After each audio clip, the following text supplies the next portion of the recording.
Hello, it's Friday, and we're back with another review of One Piece with chapter 1066 dropping today. But before that, I just want to thank everyone who watched my previous video on chapter 1065. I mean, it might seem small, but it's pretty crazy that I've gotten 99 views and 2 likes. Crazy. Yeah, I don't know what to say. Thank you so much. If you enjoy this, you know, thanks, I guess. But enough about that. I keep talking about that every video, but let's jump right in. So crazy chapter today. Honestly, crazy chapter. Once again, lore based. Not anything action packed. Rather, there is no action, but yeah, crazy, very. Let's jump right in, okay? What the heck? So let's start. The title of this chapter is "The Will of Ohara," and the cover story is basically the Germa 66 Kingdom. They're like their ship kingdom sort of thing. Yeah, that's basically what's shown, and it's returning to Germa with company. So most likely it would be Caesar Clown because he asked uh, Sanji's siblings to take him with them. But it might be one of the Blackbeard pirates or potentially the Big Mom pirates because remember they were at Totland, was it? And basically Big Mom's island, and yeah, they caused trouble there, right? So it's either those three, but most likely Caesar Clown, although it would be nice to see some new faces, you know. Anyway, let's continue with actual uh, the actual story. Okay, so basically we start off with Frankie's group, and they're shocked to learn that the futuristic city of Egghead was like it's actually been replicated, I guess, replicated the from an ancient kingdom, like many years ago, from a distant era, basically the Void Century, and you know Vegapunk, his Shaka model, but I'll refer to him as Vegapunk. He goes on to explain about a passionate archaeologist and how the archaeologist wanted to like shed light on this ancient kingdom, and we'll find out who that is later on. So yeah, he basically like tells the group about this archaeologist and also about you know the machinery, the robots and stuff be created all the way back then by the kingdom. And Robin asked if uh, the machinery were created during the Void Century, and he answers her, but not really, basically saying, "You tell me." So yeah, basically, the machinery was made during the Void era. Plain.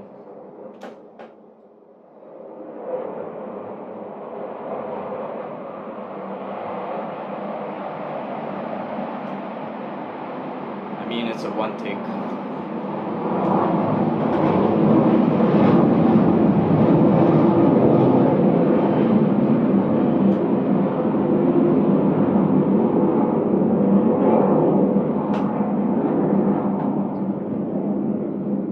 Alright, it's done. Okay, where was I?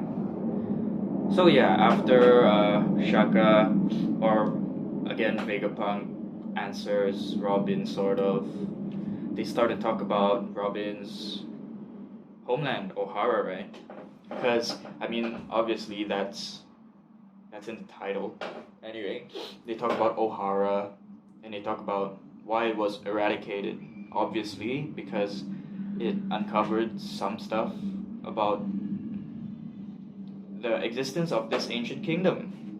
And basically, he explains that there were 20 nations previously who banded up together to fight against this advanced ancient kingdom, which the 20 nations won, and then they created the world government, right? So once they created the world government, they basically wanted to erase all traces of this ancient kingdom, which they didn't. But anyway, Vegapunk then states that anyone who knows of this information, or basically anyone who knows of this ancient kingdom, would be eliminated by the government. And the whole group's shocked, like, what? But I mean, obviously, people who know the truth would be eliminated, right? And sorry, excuse me, my nose is itchy. And basically, yeah, that's one of the reasons why Vegapunk is probably being hunted down by Cypherpole. And while I do think that's one of the reasons, that I don't think that's the sole reason. I think there are other reasons for the government to also hunt him down. But yeah, basically.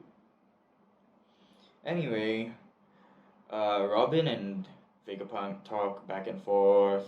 Then Robin asks how Vegapunk would know about what O'Hara is researching, right? Since O'Hara is destroyed.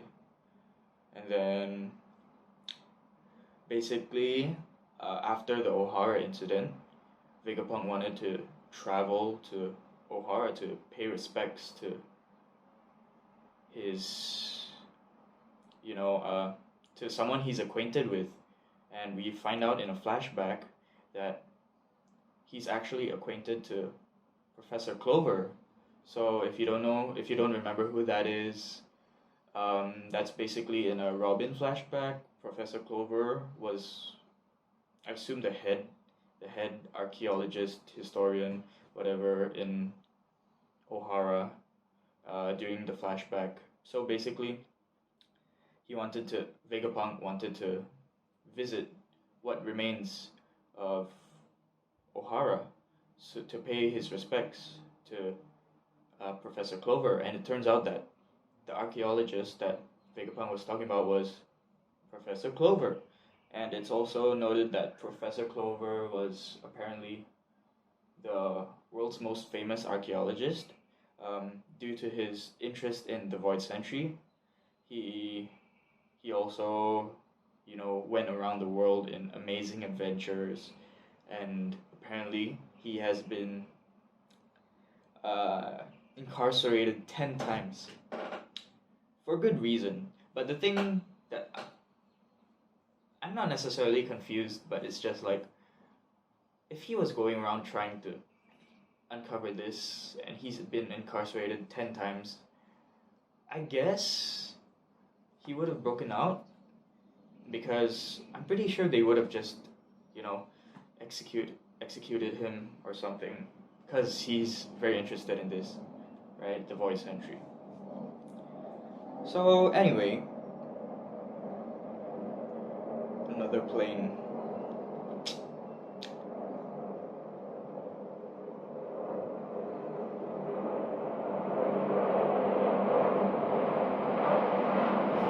Very, very nice. When you live near an air base, very, very nice.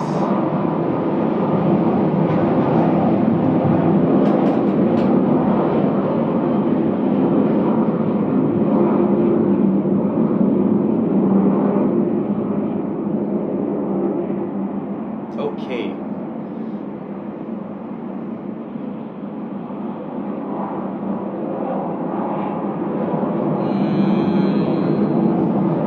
When you live near an airbase and you live in a high-rise tries building. Not the best when it comes to recording videos, I'll be honest. But this is a one take. Let's stay faithful. Anyway, let's continue. So, more or less, Vegapunk mentions that apparently at the center of the island, there's a lake, and the lake when he went to Ohara after it has been eradicated, he found that there were tons and tons of books, like a lot of freaking books, and basically the lake was filled with books, and that proves that despite the tragedy of whatever happened in the Ohara incident, you know, what they wanted to do, they succeeded in continuing in saving this important information about the Void Century and the Ancient Kingdom, right? So obviously, obviously Robin gets like, once she knew this, she starts to cry because, I mean, you know, when she thought that the whole island was burnt to a crisp, eradicated, to know that what the Ohara archaeologists, the historians, whatever, what they did when they tried to stay behind to save the books was not in vain. Obviously, she cries. She's happy when she cries, at least. But anyway, Vegapunk, while talking about this, he also says that he cried because when he saw those books, he realized that Ohara triumphed over the world government, right? Because the government, like, tried to eradicate a whole freaking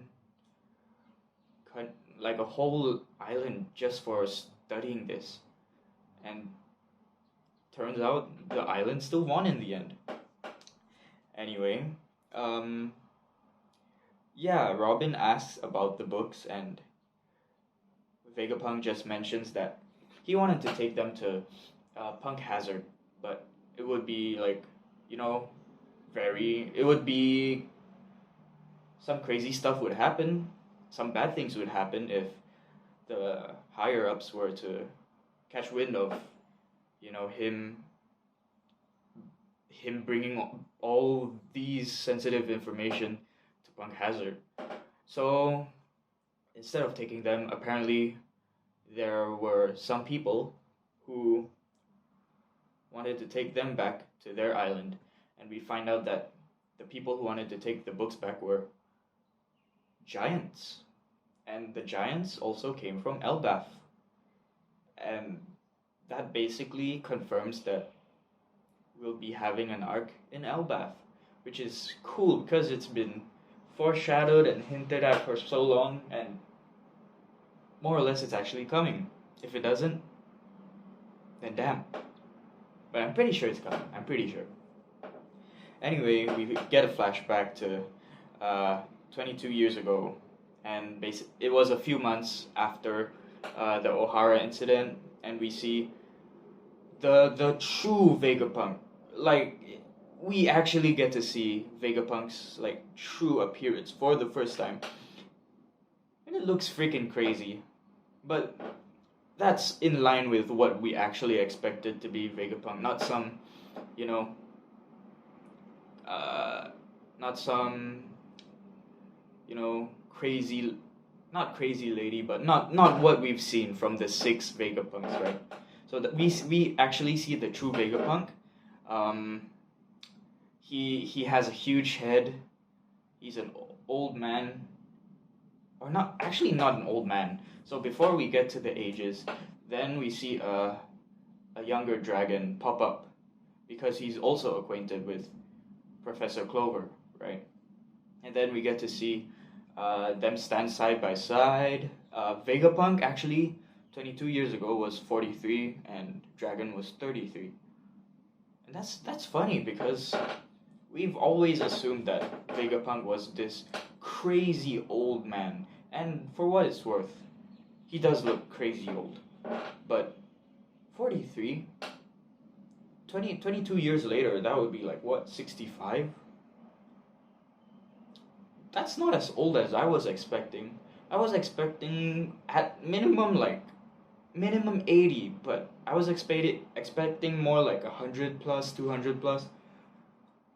I don't know what video I've watched or what theory I've read, but some people say like 800 years old because from, the past era, the Void Century. That's why he's so smart, right? But yeah, 43 years old.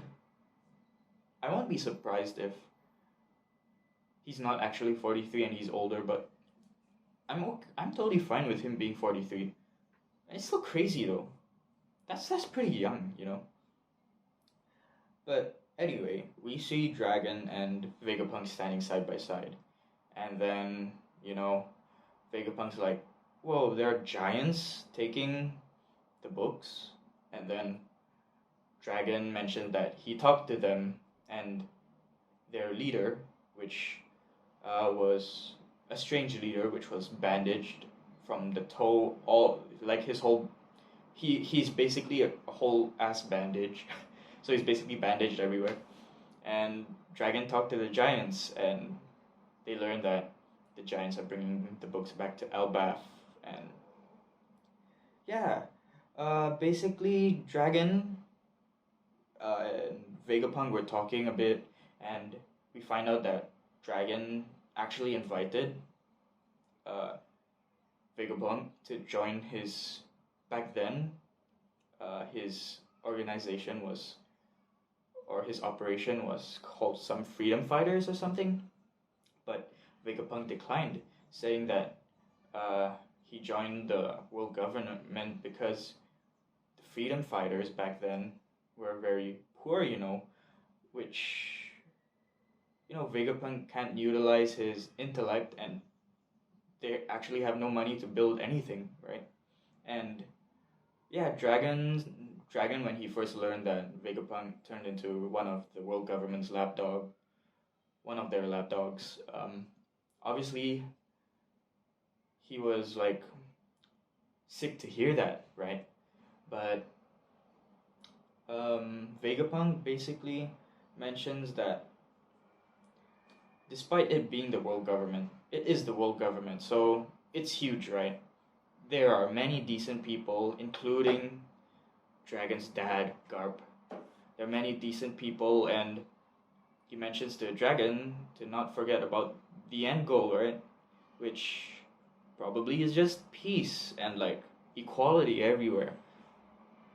Like it's not necessarily just taking down the world government, although yes, that's the main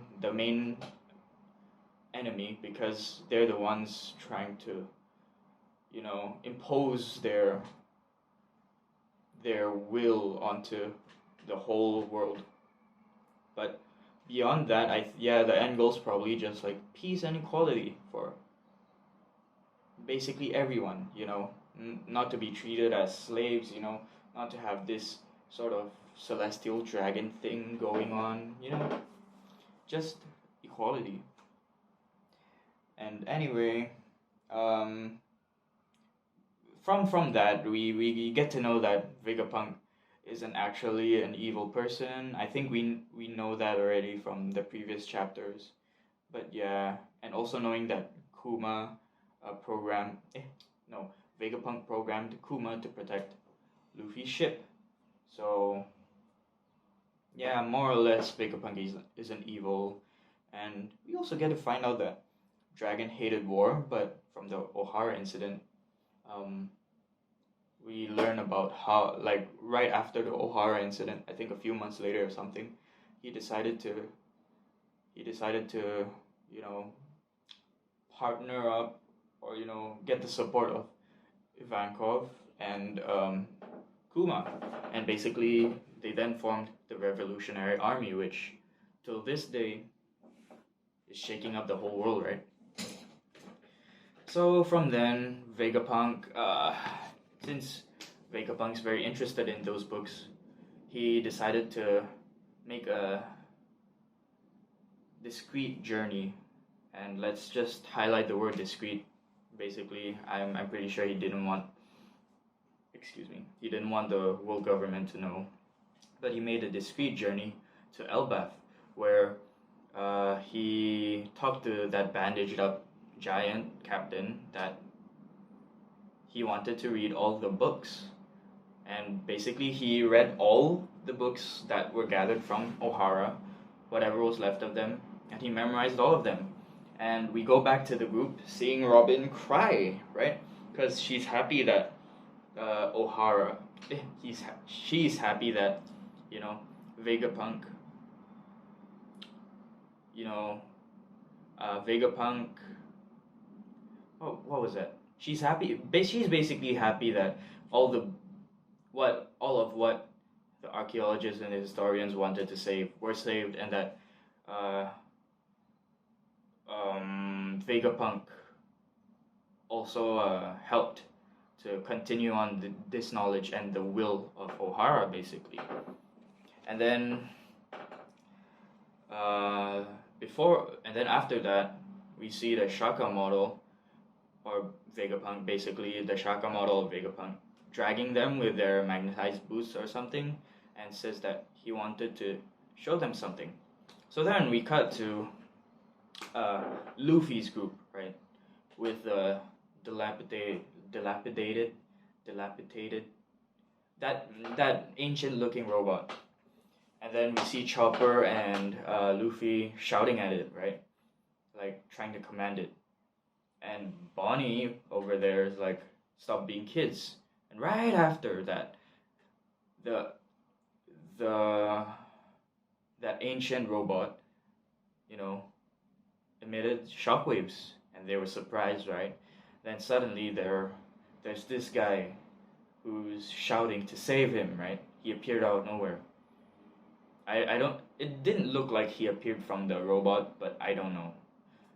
Anyway, he appeared and he asked to save him, and he has this little speech quirk like, "Save me, Quasar," basically saying Quasar every time, like after every word or something, or after every sentence.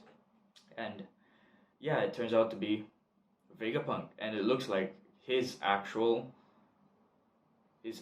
form this time, with the exception of that his head isn't as big. And he also mentions that space-time was bent mid-warp, which is very cool and very interesting to know, because yeah, we're being thrown like my whole understanding of the One Piece world is being like not necessarily flipped, but it's being challenged right now, because remember, it's just like having fun. The cannons, there's muskets, there's like pistols that aren't like technologically advanced, right? There's still swords, sabers, ships, right? The most advanced we've seen was from either the Marines or the German Kingdom, right? But now it's like with these few chapters, we get to see Egghead. We get to know that from the Void Century, from so long ago, there was an ancient kingdom with this kind of capabilities, like these kinds of technologies. And what's more, it might even be more advanced for all we know, right? And yeah, it's crazy. Now Vegapunk's mentioning about some sort of space-time warp. So he's able to travel through time, and this is not the actual Vegapunk. Or rather, this is not this timeline's Vegapunk. He traveled, and I assume he traveled to the future, because his head isn't as big as the flashbacks were. But he mentions that he mentions that he recognizes Luffy and Bonnie. He recognizes Luffy as Dragon's boy, and he recognizes Bonnie, seeing how Bonnie grew up and how feisty she's become, and Bonnie obviously being like Dr. Vegapunk, like angry at the fact that he turned Kuma uh, into a cyborg basically. And we'll definitely get an explanation, but it isn't in this chapter. So then we get to see Vegapunk floating with his boots, and Luffy's curious, and Vegapunk decides to show him how it's floating, and when he basically switches some levers on his boots, and he sent Chopper, Luffy, and himself flying into the air, and that's where we stop. And yeah, crazy freaking a crazy chapter. 1066, crazy chapter. I don't know what to say. We learn about so many things. We learn about more about the ancient kingdom, about the machinery, about the void century, the will of Ohara. We get flashbacks. We actually get to see the true Vegapunk before he split himself into 6. And it's not like it was a small chapter. It's like genuinely multiple. Oh yeah, I forgot to mention. They found out that the giant... Dude, the planes. Jeez. Anyway, I forgot to mention that the giant was covered up in bandages. Although we don't get to see the true face, we do see his bandaged up body and a shadow covering his head and face and a hat. And it's 100% Jaguar D Sol. I mean, even then, I also forgot to mention that Robin figured it out, and she was like, the giant captain was Sol, wasn't he? And again, the Shaka Vegapunk gives like a non-answer, like he's in hiding. So basically he can't let them know, but he's more or less confirming it. And besides that, crazy, we get to see Sol alive from the incident. We get to see that all of the things that were in Ohara, the information, not all of them were destroyed. We get to have a soft confirmation that they will be heading to Elbaf, right? Like, importantly. And it'll be nice to see Usopp, excuse me. It's nice to know that we're going to Elbaf and that Usopp will be getting his sort of story, I guess. Because Usopp and Elbaf are the most, like, connected when it comes to each of the members. So, and also the fact that Usopp has to, he has to go through some crazy things because he has to develop this observation haki, like this crazy observation to read into the future. Because, I mean, unless he gets some crazy devil fruit, he has to get some crazy observation haki, because in a sniper battle, assuming that they're gonna fight Blackbeard's crew, and they will, hopefully they will. If they don't, then what are you doing, Oda? But once they do, the sniper battle will be against Van Augur. And non-awakening, we already see Van Augur having this warp fruit, which is pretty freaking strong and very good for snipers, especially for him, because, I mean, once you snipe, right, you basically like show off your position to opponents. And with the instant teleport thing, crazy stuff. That's why Usopp 100% has to get some crazy power up doing the Elbaf thing, hopefully.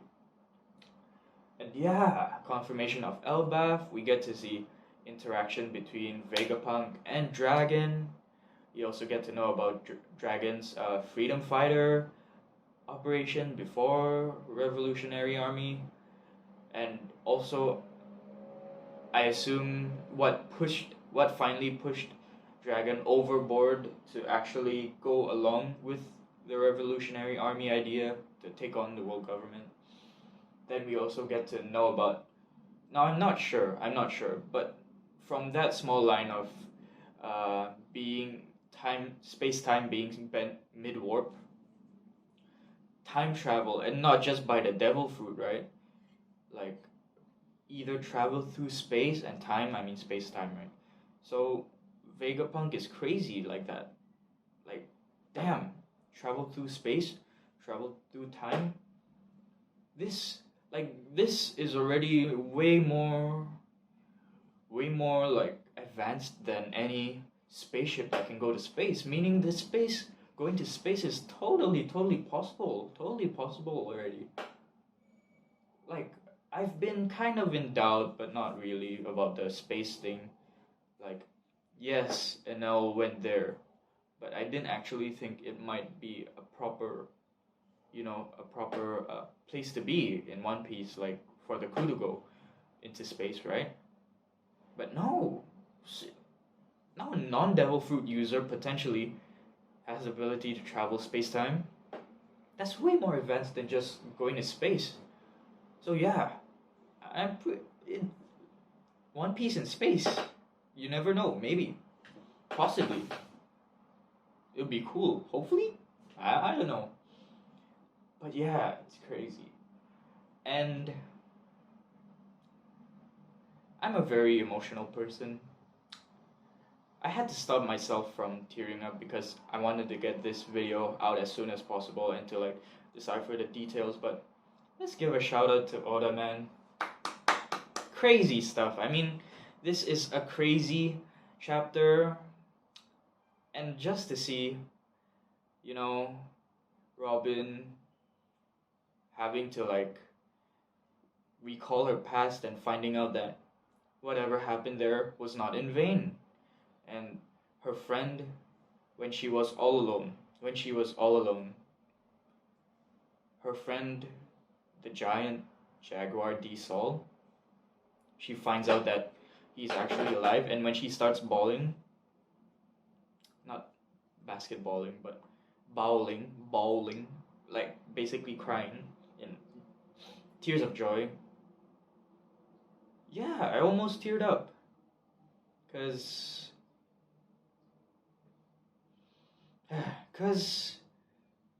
it's nice to see, like, from the amount of trauma she had to go through at such a young age, right?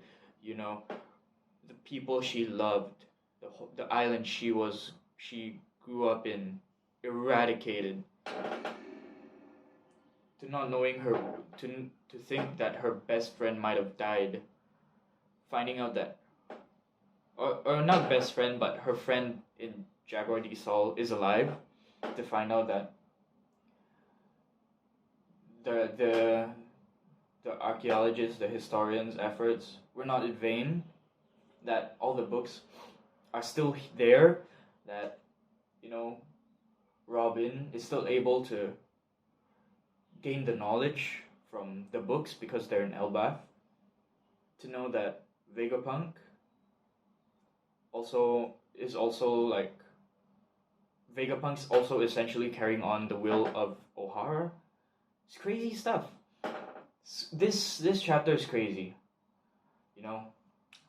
I don't know what to say. I mean,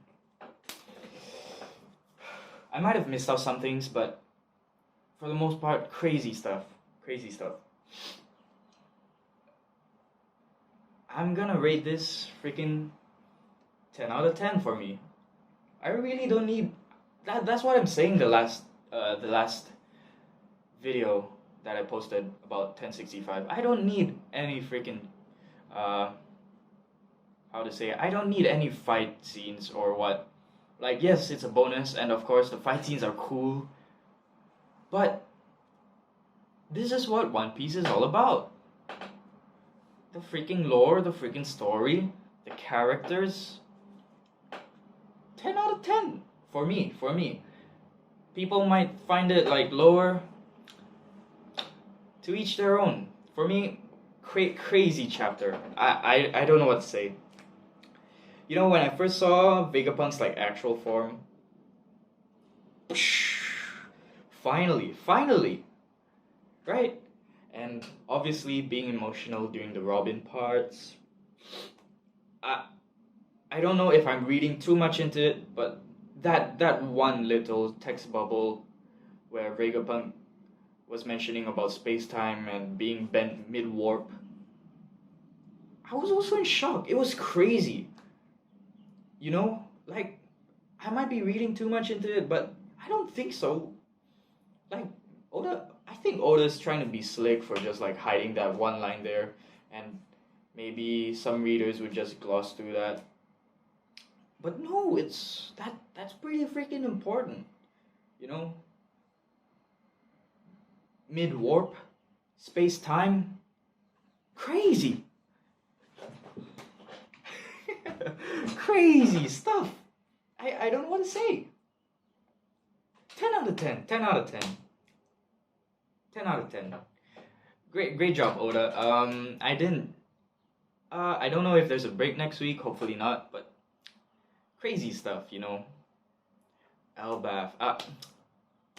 I'm just gonna keep repeating what I love about it. I don't know. 10 out of 10. Yes. Thank you for listening to me ramble about One Piece. You know, if you did enjoy this, and I commend you again or I commend anyone who sat through all the way with my ramblings. But yeah, thank you so much. Please like and subscribe if you enjoyed this video, or if you enjoy my content in general. I'll be posting One Piece weekly, hopefully, if there's no breaks. I might do some other manga that I find interested, or rather, other manga that I find interesting. Also, I will definitely cover Tokyo Revengers, because the next chapter is the final chapter, and yeah, I don't want to get too much into it, but I will definitely cover that. Besides that, yeah, thank you so much. Please like, please subscribe. If you want me to react to anything, do anything, read anything, play anything, or whatever, just you know, put them down in the comments section. I'm game. And yeah, one last thank you to the 99 views and the 2 likes from the last video. That might seem little, and compared to other videos and creators, yeah, but that's crazy, you know. That's crazy. 99, hopefully 99 unique viewers, 2 unique likers. I don't know if those were my friends or if those are random people, but I still thank whoever viewed and liked my video. Yeah, it's still crazy, you know. Like when I first saw the views, I was like, damn, 50, 60, 70, 80, 90. Dude, it's crazy. Like, I'm already being pressured, and this is only like right under 100 views, and I'm already quite nervous, but in an exciting way. It's nice to know that my videos are being watched. But I will not ramble about this every single video, because it might get old for you, and it will definitely get old for me to keep, like, you know, like, thanking you guys every video is okay, but I'm not gonna take like an hour to just, like, you know, ramble on. Thank you guys, and that's all for today. See you soon.